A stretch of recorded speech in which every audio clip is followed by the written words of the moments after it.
Assalamualaikum warahmatullahi wabarakatuh. Kita ketemu lagi dalam mata kuliah manajemen keuangan lanjutan. Nah, di mata kuliah manajemen keuangan lanjutan ini ada 3 dosen yang akan membawakan mata kuliah kita ini. Dosennya ganteng-ganteng loh. Yang pertama itu adalah Pak Didi Gunawan, kemudian saya sendiri, lalu Pak Ari Saputra. Nah, kali ini saya akan menjelaskan tentang kontrak kuliah, karena kita ini adalah pertemuan yang pertama sekali, maka kita akan menjelaskan tentang apa saja yang ada di dalam kontrak kuliah. Nah, adapun deskriptif atau mata kuliah ini untuk apa gitu. Jadi mata kuliah ini memberikan untuk kalian sendiri, bagi mahasiswa itu diharapkan dapat memberikan wawasan dan pengetahuan kepada kalian atau kepada mahasiswa tentang sumber pendanaan, kemudian kebijakan dividen, lalu ada spesial topik yang akan diajarkan di dalam materi ini, yaitu tentang keuangan syariah pada manajemen keuangan lanjutan ini. Nah, selanjutnya manajemen keuangan ini lebih memfokuskan pada penjelasan rinci mengenai pendanaan jangka panjang pada perusahaan. Lalu, untuk tujuan perkuliahan, mata kuliah ini bertujuan untuk agar mahasiswa itu dapat memahami konsep-konsep tentang pengolahan keuangan suatu perusahaan, di mana topik-topik pada kuliah ini adalah berisikan tentang teori resiko dan dari pendapatan, kemudian perencanaan keuangan, lalu biaya modal, suku bunga dan obligasi, serta penilaian saham, kemudian kebijakan dividen terhadap penganggaran modal, struktur modal, dan leverage, lalu pendanaan jangka panjang dan leasing. Nah, mata kuliah ini, capaian dari mata kuliah ini adalah agar mahasiswa ini mampu menentukan untuk menghitung, menganalisis sumber-sumber pembiayaan. Kemudian mahasiswa mampu menjelaskan atau menghitung dan menerapkan konsep teori struktur modal. Kemudian mahasiswa mampu menganalisis kebijakan dividen dalam perusahaan. Lalu mahasiswa juga mampu menjelaskan tentang analisis kebangkrutan dalam perusahaan. Nah, hasil dari pembelajaran ini diharapkan mahasiswa itu dapat menguasai pengetahuan yang berdasarkan hasil evaluasi dari tugas, kemudian UTS dan UAS. Nah, di sini ada beberapa referensi yang harus kalian sebagai mahasiswa harus ada mempunyai referensi buku. Ya, di sini ada dikasih beberapa buku untuk kalian. Ada Brigham, Egin, F. dan Michael Ershad, Financial Management Theory and Practice, kemudian Hanafi Mamdu dalam manajemen keuangan, lalu Martono, lalu buku-buku lain yang berhubungan dengan manajemen keuangan. Oke, nah di dalam penilaian untuk mata kuliah manajemen keuangan ini sebenarnya sudah seperti biasa ya. Jadi untuk presensi itu dianya atau kehadiran itu 10%, kemudian untuk tugas itu ada 20%, lalu UTS itu 30% dan UAS 40%. Oke, nah untuk aturan dari perkuliahan, mahasiswa wajib mengikuti perkuliahan minimum 75% dari jumlah minggu yang terjadwal dalam tengah semester dan 1 semester yang ditentukan. Kemudian mahasiswa yang tidak memenuhi aturan itu tidak diperbolehkan mengikuti UTS, kemudian UAS, dan secara otomatis nilai mata kuliah bersangkutan itu adalah E ya pada semester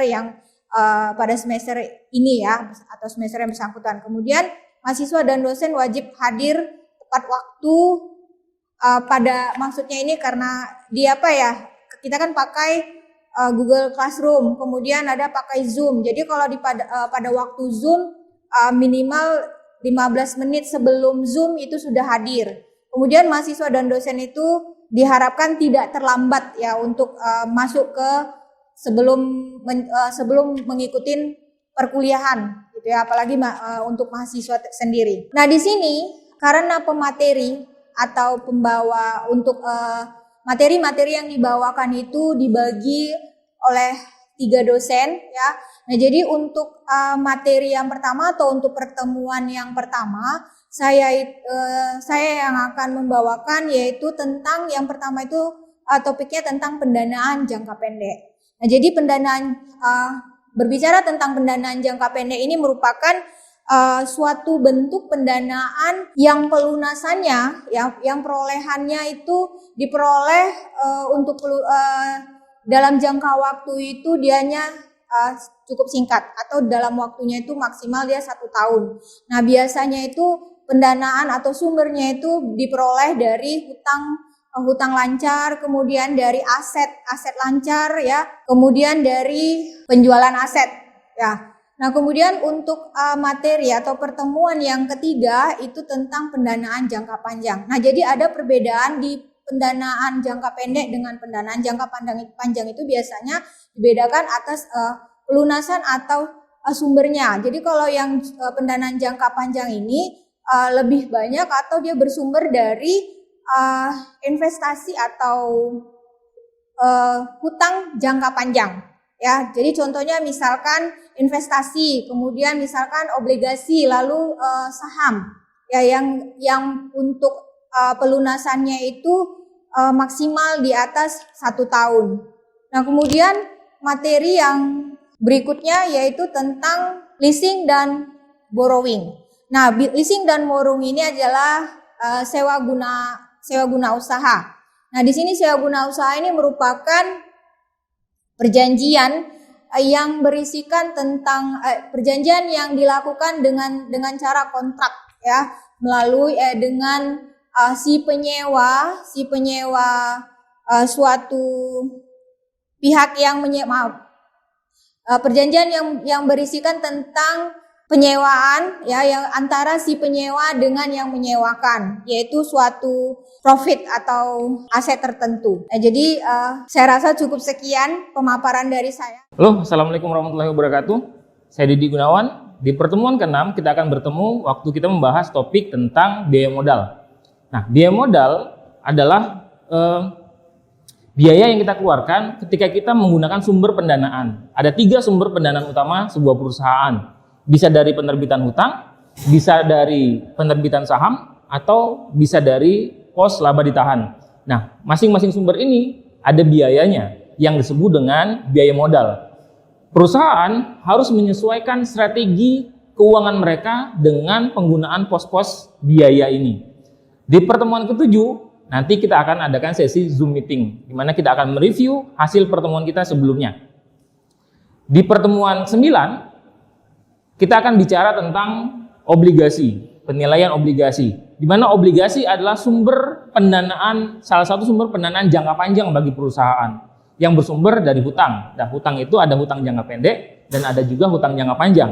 Nah, dalam hutang jangka panjang itu biasanya ada obligasi. Nah, kita harus menilai sebuah obligasi dilihat dari suku bunga kuponnya atau bisa jadi dilihat dari waktu jatuh temponya. Di pertemuan selanjutnya, di pertemuan 10, kita akan membahas isu terkini, yaitu tentang keuangan syariah.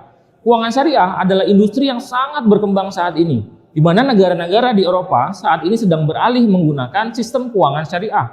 Itu terlihat dari banyaknya perbankan syariah yang buka di Eropa. Nah, di Indonesia sendiri, pemerintah sudah mencanangkan Indonesia akan menjadi pusat keuangan syariah nantinya. Dan itu dibuktikan dengan dibukanya super holding Bank Syariah Indonesia, yang menggabungkan antara Bank BNI Syariah, BRI Syariah, dan Bank Syariah Mandiri.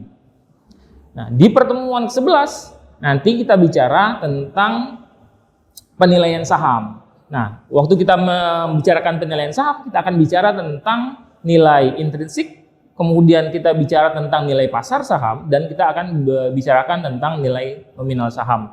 Di sanalah kita akan berbicara nanti, akan melihat apakah saham itu under value, over value, atau fair value. Oke, Assalamualaikum warahmatullahi wabarakatuh. Di topik-topik 3 terakhir, kita akan membahas tentang analisis leverage, teori struktur modal, dan kebijakan dividen. Dalam topik analisis leverage, kita berbicara tentang bagaimana suatu perusahaan membiayai perusahaannya. Di sini kita akan membahas tentang mengukur sejauh mana aset perusahaan dibiayai dengan hutang. Kemudian kita juga akan melihat sumber dana perusahaan, baik itu sumber dana eksternal maupun sumber dana internal. Yang topik berikutnya kita akan berbicara tentang teori struktur modal. Di topik ini kita akan membahas tentang bagaimana pengaruh struktur modal terhadap nilai perusahaan. Nah, kita akan melihat struktur modal yang bagaimana yang paling efisien bagi perusahaan. Di sini bisa perpaduan antara hutang dan ekuitas. Dan topik terakhir kita akan berbicara tentang kebijakan dividen. Jika kita berbicara tentang dividen, tidak lepas dari laba perusahaan. Apakah kita membagi dividen ataukah kita menahan laba yang untuk diinvestasikan kembali ke dalam perusahaan? Di dalam kebijakan dividen ada 5 jenis dividen. Yang pertama cash dividen, kemudian scrip dividen, property dividen, stock dividen, dan yang terakhir adalah liquidating dividends. Oke, terima kasih. Assalamualaikum warahmatullahi wabarakatuh. Oke, nah jadi demikianlah materi-materi yang akan kita bahas untuk semester ini. Ya, saya sendiri Ibu Yeni Arpa dan Saya Arsya Putra. Saya Didi Gunawan. mengucapkan terima kasih. Assalamualaikum warahmatullahi wabarakatuh. Waalaikumsalam warahmatullahi wabarakatuh.